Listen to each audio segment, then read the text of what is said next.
Estamos de volta com a nossa convidada de hoje, Jane Pimenta, da Ouvidoria do Meio Ambiente de Minas Gerais. Bom, agora nós vamos ver a coisa concreta mesmo, né? O exemplo de tudo que a gente veio conversando até agora de uma forma meio abstrata. Primeiro é interessante, né? Tudo tem história, evidentemente, qualquer coisa. História dos brinquedos, a história da luta das mulheres, de tudo. E o lixo também tem uma história, né? Porque olhando um pouquinho, até para me preparar para conversar com você, em algum lugar eu vi assim, uma reflexão sobre como que o problema do lixo não é que ele passou a existir, porque acho que eu tenho a impressão que ele sempre existiu, você vai falar sobre isso. Mas depois da Revolução Industrial, depois cada vez mais a população indo para as cidades, a urbanização, vamos dizer, aí a coisa foi tomando, assim, aspectos estratosféricos, né? Mas é isso, né? Fale um pouquinho aí dessa história do lixo. Não, na verdade, como você colocou bem, na verdade, a partir do momento que nós temos o ser humano, sempre há geração de resíduos, né? Produção de lixo, né? E aí, com o avanço, por exemplo, no momento que você teve a Revolução Industrial, obviamente aumentou a geração de resíduos. Essa preocupação, ela vem ao longo do tempo, sim, né? E você falou uma coisa interessante, que é colocar a prática disso. Nós sabemos que nós temos, né, não só no Brasil, nós temos no mundo como um todo, uma problemática muito séria do que fazer com aquele resultado, né, do próprio viver, do modo de viver da sociedade, dos seus resíduos. O que fazer com isso? Minas Gerais, particularmente, pontuando para nós aqui essa questão, na época, eu já trabalhava na Fundação Estadual do Meio Ambiente, na FEAM, né? Fazia parte do Sistema Estadual do Meio Ambiente, e aí houve uma demanda. O que acontece? Olha o papel importante da sociedade. Havia uma reclamação, denúncias muito, muito sérias com relação à existência de lixões, né? Nos mais diversos municípios de Minas Gerais, tá? Agora, só uma coisa, você sabe que quando eu comecei jornalismo, em 74, uma das primeiras coisas que eu fui trabalhar no Jornal de Minas, eu fui a um lixão, e naquela época, eu acho que eu nunca mais vou esquecer. Os lixões são a coisa mais tenebrosa que eu já vi na vida, assim. Crianças remexendo no lixo, ainda procurando salvar alguma coisa. Eu me lembro até virou um humor, mas é um humor, né, terrível. Um menino que chega para o jornalista e fala assim, quer comprar o aribu, moço? Ele fala, mas para fazer o que com aribu? Para comer, uai. Quer dizer, aquilo foi aí que a gente está falando da expressão do lixo, a expressão social, é a profunda degradação realmente do ser humano, da sociedade, quando você tem os lixões e pessoas sobrevivendo ainda daquilo, né? E aí a gente pode puxar um gancho também, Miriam, com relação, por exemplo, a essas pessoas que trabalham nos lixões, por exemplo, coletando aquilo que muitas vezes a sociedade descarta. Né? Já rejeitou, já não quer mais, né? Mas, ao mesmo tempo, a gente tem o papel importante desses profissionais, os catadores, né? Você vê que hoje a gente tem várias organizações, quer seja, por exemplo, uma associação, né? Quer dizer, de catadores de materiais recicláveis. Você vê o seguinte, a importância deles em todo esse processo. Claro, é lógico que inserido de uma outra forma, né? Quando eu estou falando de 74 e numa ditadura que a gente vivia, aí não, quer dizer, as pessoas completamente desprotegidas naquele ambiente. Agora não, é diferente, né? Muito avançou, mas ainda nós temos pessoas catando, né? Nós temos pessoas catando ainda onde tem os lixões, né? Ao longo do Brasil nós temos uma quantidade ainda muito, muito, muito expressiva de lixões. Mas, ao mesmo tempo, um dos caminhos que se encontrou foi organizar mesmo, né? Eles se organizando, né? Os catadores de materiais recicláveis, esses profissionais que a senhora gosta de falar, trabalhando em uma perspectiva de o quê? Aquilo que nós iríamos descartar, por exemplo, plástico, metal, vidro, enfim, ele fala novamente, recuperar e fazer a inserção no próprio processo, né, produtivo numa indústria, por exemplo. Então, a importância desse papel. Mas esse projeto Lei e Cidadania, ele começa, na verdade, a partir de uma demanda da sociedade com relação à existência de lixões. E ele, veja bem, Minas Gerais, né, nós temos 853 municípios. A gente, quando vai fazer um trabalho, um projeto tão amplo, é importante primeiro você iniciar, fazer um piloto para ver, né, quais são o que aconteceu, quais são as dificuldades e aí ampliar para o estado como um todo. Mapear, né, o que Mapear, existe, né? Então nós fizemos o diagnóstico, isso. Né? Diagnóstico, fizemos isso na bacia do Rio das Velhas, né? Rio das Velhas já estava, na verdade, recepcionando o projeto Manuelzão, que trabalha do Apolo Erige em Lisboa, muito né? importante, né? Isso, de citar.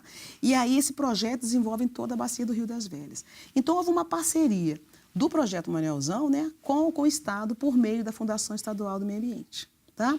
Esse projeto era o quê? Na verdade, durante o tempo que estava na FEAM, nós encontramos, muitas vezes, prefeitos com vontade de fazer a coisa certa. Mas eles esbarram em dois pilares. Recursos, né, financeiros para poder realmente fazer a destinação dos resíduos correta. E a outra questão, que é justamente técnico, para poder orientar como fazer a coisa certa. Então, essa parceria ela foi em cima disso, né? Justamente chegar nos municípios, identificar o que nós temos lixões aqui, o que nós vamos fazer. E aí a gente orientava os prefeitos como fazer a coisa certa. Mas nós não podemos esquecer, os resíduos são gerados por quê? Somos nós, sociedades, que os produzimos. Né? Então, é importante também trabalhar com essa sociedade. Como é que fala? O Projeto Manuelzão, ele trabalha muito, né, eu continuo trabalhando, sobre a questão de subcomitês, né, de comitês de bacia hidrográfica. Então, nós aproximamos desses comitês, né, por meio, no caso, do Projeto Manuelzão, e aí, nesses comitês, a gente tem sociedade civil participando, iniciativa privada e os usuários, né? Poder público, sociedade civil e os usuários. E esse poder público você tem prefeituras, por exemplo, funcionários que trabalhavam, nas prefeituras e que participavam desses comitês. Então, são os diversos olhares que eu falei lá no primeiro bloco que a gente precisa de ter. Enfim, identificamos o diagnóstico, vimos quantos lixões que tinham, né? O que fazer para melhorar. Além disso, é importante a gente entender que a questão também dos resíduos, tudo tem a questão de gestão. Então, do momento que se produz até para onde vai ser destinado. E é importante que nesse intervalo nós tenhamos a coleta seletiva. Que nós tenhamos a recuperação do que tem como recuperar, por exemplo, os materiais recicláveis, a matéria orgânica, que você pode aí caminhar para adubo, por exemplo. Então, houve esse trabalho. Quer dizer, os resultados foram tão positivos que isso ampliou, o Estado amplia essa lógica de trabalhar com bacia hidrográfica, né, trabalhar com os resíduos para todo o Estado de Minas Gerais. Então, aí criou-se o quê? O programa Minas Sem Lixões, que era justamente trabalhar sob essa ótica de chegar no município, identificar, fazer o diagnóstico, se é lixão, como fazer a coisa certa. Aí outra coisa, capacitar, falei, importante capacitar, né, os funcionários, por exemplo, as lideranças e as lideranças comunitárias, né, se apropriar desse conhecimento. Com isso, o resultado foi muito bom, muito Como bom. é que está a situação mais ou menos agora? Assim? Eu em contato, vou até citar, mas assim, importante nessa informação, justamente tem a gerência de resíduos sólidos urbanos, né? Tem a Gerurb, que no caso está atrelada à Fundação Estadual do Meio Ambiente. Mas hoje nós temos uma porcentagem a mais de 60% da população urbana com destinação correta dos resíduos. Né? Isso não é uma coisa fácil de conseguir. Temos aterros. Temos aterro sanitário, nós temos usina de triagem e compostagem. Nós estamos trabalhando muito, no caso, a Fundação, trabalhando muito sobre a perspectiva de compartilhamento, né? Ou seja, os municípios se reúnem, e aí leva os resíduos para determinado um dos municípios que fazem parte desse compartilhamento, quer dizer, fazer essa gestão compartilhada. Até porque a própria Política Nacional de Resíduos Sólidos era disciplina sobre isso. Importante que o município se reúne aí 3, 2, 5 municípios, aí ele identifica um local específico para levar os resíduos. Isso beneficia a todos. Isso, porque, Jane, eu acho que a questão do lixo, né, do saneamento básico, vamos chamar assim, ela é uma questão até de dignidade do ser humano, né? No mínimo isso. Mas existe um raciocínio até econômico, né? Que o lixo não tratado ou deixado a céu aberto, ele contamina o ar, ele polui a água e ele é vetor de doenças para o ser humano. Então, eu acho que em algum momento você me dizia antes da entrevista que cada, digamos, R$1 investido em saneamento básico... Cada real, por exemplo, que você investe em saneamento básico, você deixa, por exemplo, de investir, por exemplo, na saúde com relação à doença. Você deixa de, por exemplo, você propicia uma qualidade de saúde melhor, né? E aí você vai deixar realmente divas, por exemplo, de permitir surgimento de novas doenças. Isso é importante, fazer essa relação do saneamento com a saúde, com a qualidade de vida. Isso aí a gente sempre pontua isso. E aí o que acontece? Eu vejo também que o próprio poder público já está, né? Está despertando para isso. Porque quando você fala em saneamento, não é só questão de resíduos, só do lixo, né? Nós temos a água bem tratada, nós temos o quê? A coleta e tratamento de esgoto, nós temos o quê? Que implantar as nossas estações de tratamento de esgoto. E a questão dos resíduos. E essa preocupação, né?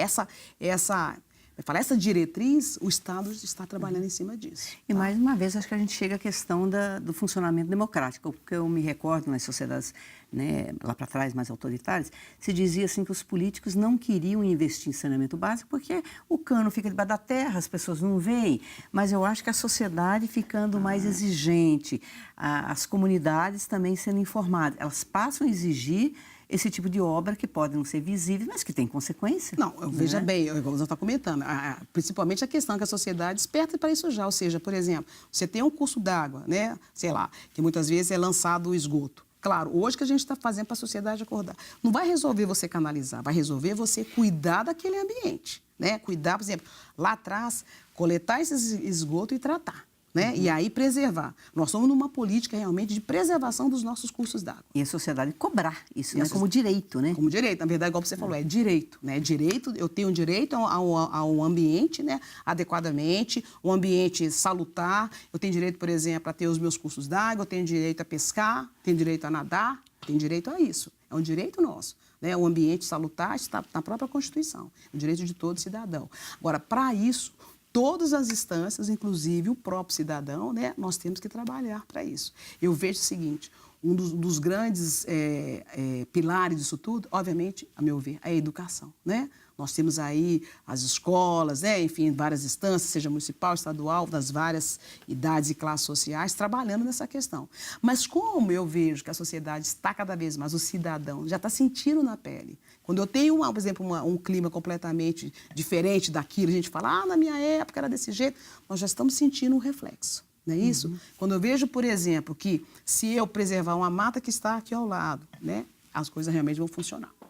Eu acho que é isso. É um diálogo, como a gente está falando o tempo todo, expressão da cidadania, e um diálogo, acho que calcado no direito e na exigência. Olha, eu queria agradecer muito a sua participação. Imagino fim de ano, né? Todo mundo enlouquecido com as festas de fim de ano. Muito obrigada por você ter vindo aceitar nosso convite. Eu que quero agradecer pelo convite, né? E nos colocamos à disposição. E em nome da Ouvidoria Geral do Estado, nós colocamos, né, à disposição a qualquer momento, né? Sintam-se à vontade de nos contactar. Eu certamente irei lá e nós vamos colocar, então, embaixo aqui o telefone. O telefone é 162, que você falou. O presencial, o endereço é... No caso, é na cidade administrativa. Tá? E também pode ser feito o uso também na Casa de Direitos Humanos, que fica na Avenida Amazonas, no centro de Belo Horizonte. E na internet é www.ouvidoriageral.mg.gov.br. Isso mesmo, está todo mundo convidado, então, a participar. E também queria agradecer vocês que seguiram até agora a nossa conversa, nosso diálogo, sempre renovando o convite, sábado às 9 da noite. Até lá.